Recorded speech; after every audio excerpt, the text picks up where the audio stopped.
Assalamualaikum warahmatullahi wabarakatuh. Kembali lagi bersama dengan saya, Andika Hendra Mustaqim. Kali ini saya akan membahas salah satu tema yang berkaitan dengan media, baik media digital atau komunikasi digital, ataupun yang perihal berkaitan dengan komunikasi, terutama isu yang sedang tren saat ini adalah homeless media. Kita tahu dalam beberapa hari terakhir, homeless media menjadi tren ya, menjadi tren karena menjadi salah satu institusi yang diajak kerjasama oleh pemerintah, terutama oleh Badan Bakom ya, Badan Komunikasi Pemerintah Republik Indonesia yang dipimpin oleh Muhammad Qodari.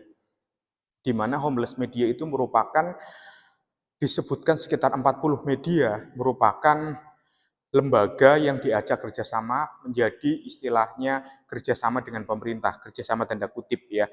Kenapa homeless media ini menjadi penting? Karena homeless media ini istilahnya menjadi aspek-aspek elemen di dalam media, walaupun kita belum tentu ya kita disebut bahwa homeless media adalah media, tetapi yang istilahnya belum dipegang sepenuhnya, dipegang tanda kutip oleh pemerintah. Jadi pihak-pihak yang istilahnya menjadi bersuara liar, bersuara terlalu sumbang, bersuara tidak bisa istilahnya dibentengi, tidak bisa dikendalikan. Jadi itu homeless media.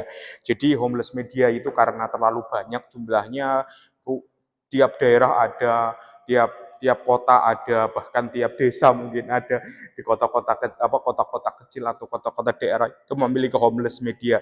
Rata-rata orang-orang yang mengelola homeless media, tahu saya mereka juga biasanya orang-orang media juga ya.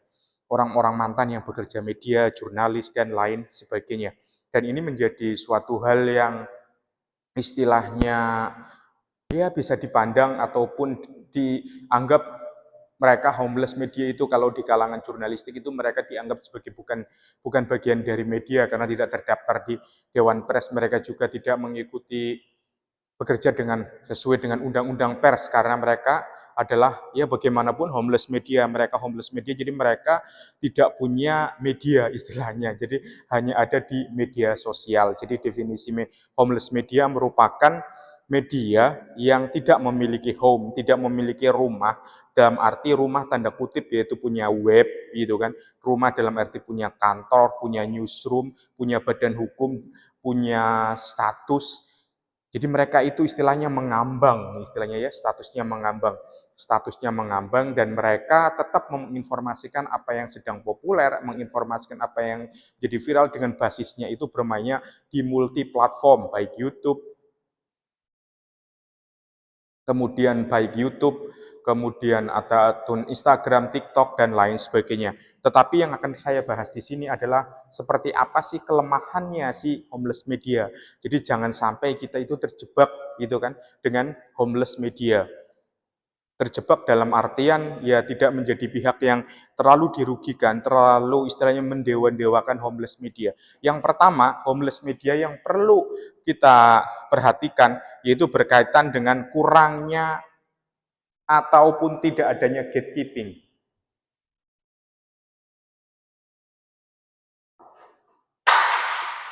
Jadi mereka itu tidak punya gatekeeping.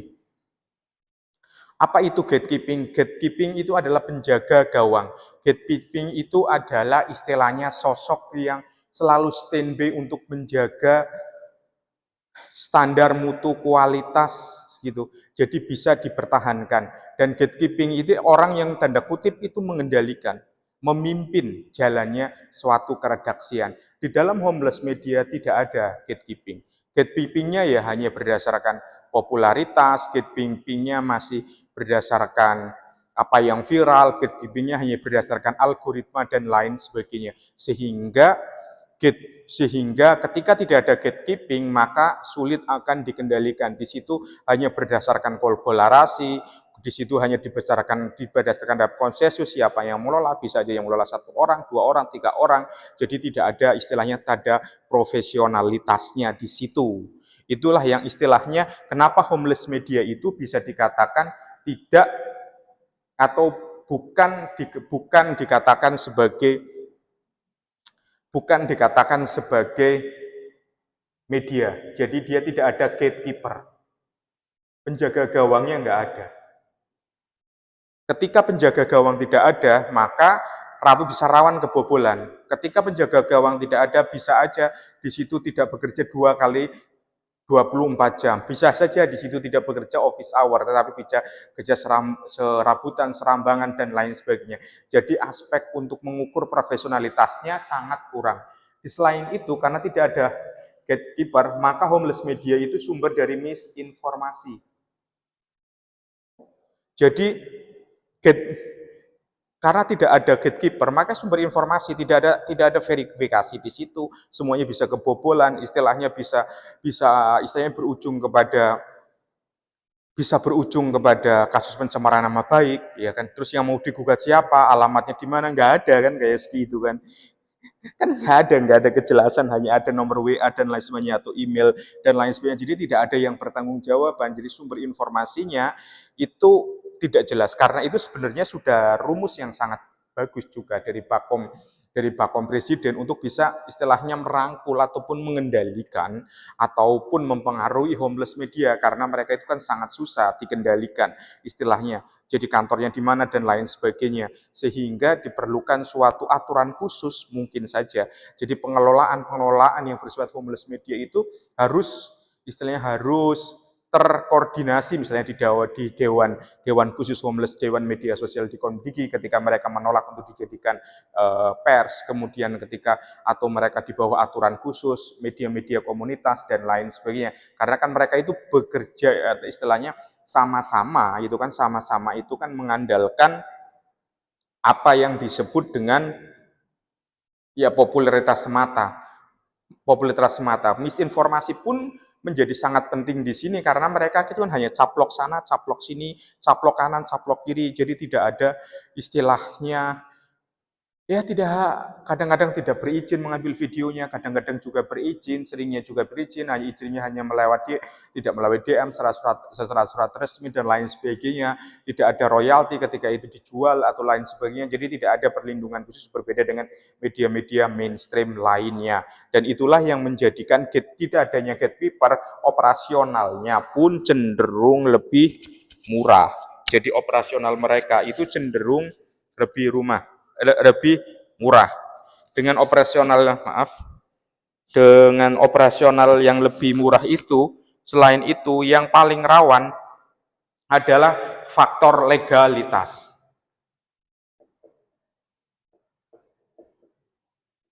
Legalitasnya itu perlu dipertanyakan. Mereka tidak ada berlindung di bawah Dewan Pers, mereka tidak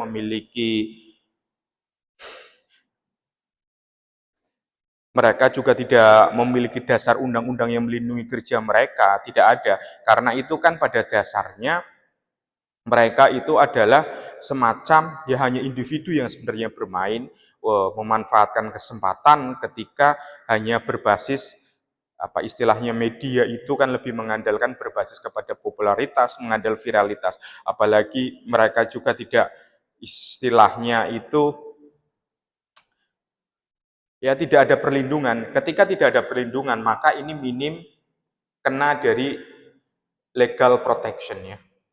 Legal protection-nya tidak ada. Kalau Anda seorang jurnalis, Anda seorang reporter bekerja untuk media, maka Anda dilindungi oleh undang-undang pers. Sudah jelas, undang-undang pers. Ketika akan melakukan hak berprotes dan lain sebagainya, itu diproteskan bukan melalui pengadilan, tetapi itu melalui dewan pers. Jelas, tapi ketika itu yang video itu disebarkan oleh homeless media, maka otomatis bisa gugatannya langsung. Dewan Pers juga tidak akan membantu karena tidak ada perlindungan. Selain tidak ada perlindungan, yaitu adalah risiko untuk kriminalisasi itu sangat mungkin. Kriminalisasi terhadap bekerja di homeless media, pengelola homeless media, itu menjadi suatu hal yang sangat berisiko. Karena sangat berisiko, maka itu diperlukan suatu kehati-hatian. Kehati-hatian itu maka bersifat personalitas. Karena itu saya kira memang belum banyak ya, karena sering juga harus diperhatikan bagaimana permainan homeless media ini menjadi suatu kasus. Tetapi kalau kasus jurnalistik kalau jurnalis yang dipenjara karena faktor pencemaran nama baik itu memang ada. Yang paling penting itu adalah faktor bagaimana teknologi. Technological bias. Ketika tidak ada ketika homeless media itu tidak memiliki gatekeeper, mereka cenderung bisa menghasilkan misinformasi, legal protection, bisa rawan criminalization, legal biasnya. Itu adalah hanya berbasis kepada algoritmik driven bias. Jadi mereka itu algoritmik bias. Jadi mereka itu hanya mengandalkan algoritma. Jadi ketika istilahnya pantulan ataupun konten di dalam homeless media itu naik, ya kan naik, itu ya karena faktor algoritmanya kebaca sama Thread, sama Instagram, sama TikTok, kemudian di YouTube, ya sama Google itu. Jadi karena mengandalkan algoritmik, maka yang khawatirkan ketika banyak konten yang tidak populer, ya maka tidak banyak ditonton, tapi hanya konten-konten yang populer. Tetapi ketika konten populer itu bisa menjangkau ataupun mengajak lebih banyak customer, lebih banyak follower, lebih banyak anggota, maka itu menjadi suatu keuntungan bagi homeless media tersebut. Ketika kita berbicara tentang masalah AI, algorithm driven bias, maka di situ itu untuk survei secara finansial kanal tersebut ataupun media tersebut lebih mengandalkan pada sponsoring post ya. Jadi algoritmik bias itu hanya mengandalkan endorse, sponsoring post, tidak terlalu banyak kalau kecuali memang berbasis kepada pendapatan di Google AdSense ya, baik di YouTube maupun di web atau di blog dan lain sebagainya. Tetapi kalau untuk endorse dan lain sebagainya itu lebih bagaimana memainkan popularitas, memainkan subscriber, memainkan follower. Dengan demikian, maka independennya itu berisiko, technological bias.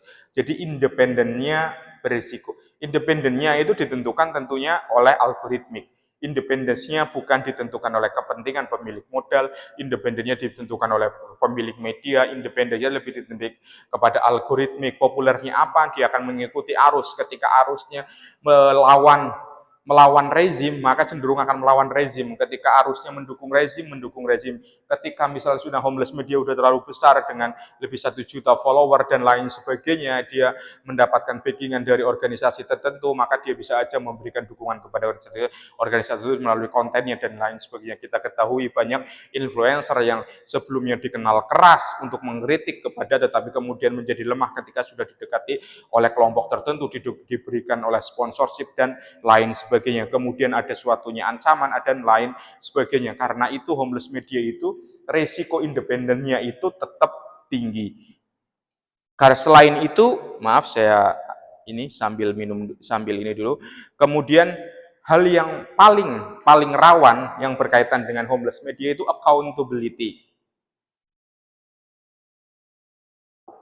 Accountability atau transparansi.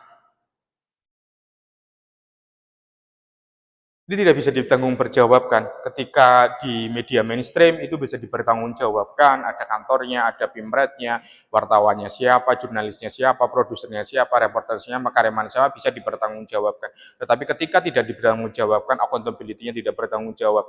Ketika sebuah media di barat, kenapa media tetap hidup dibandingkan dengan homeless media, yaitu karena accountability, ada kepercayaan. Tetapi yang menjadi bias adalah bagaimana ketika homeless media itu ya justru menjadi solusi, karena kan orang tidak peduli accountability-nya, orang tidak peduli transparansinya, tetapi orang peduli dengan kontennya, viral, bisa berkomentar dengan bebas. Saya kira itu pendapat saya. Jika teman-teman punya opini, jangan lupa kasih di kolom komentar, jangan lupa subscribe akun channel 100% Authenticity ID bersama saya Andika Hendra Mustaqim. Terima kasih. Assalamualaikum warahmatullahi wabarakatuh.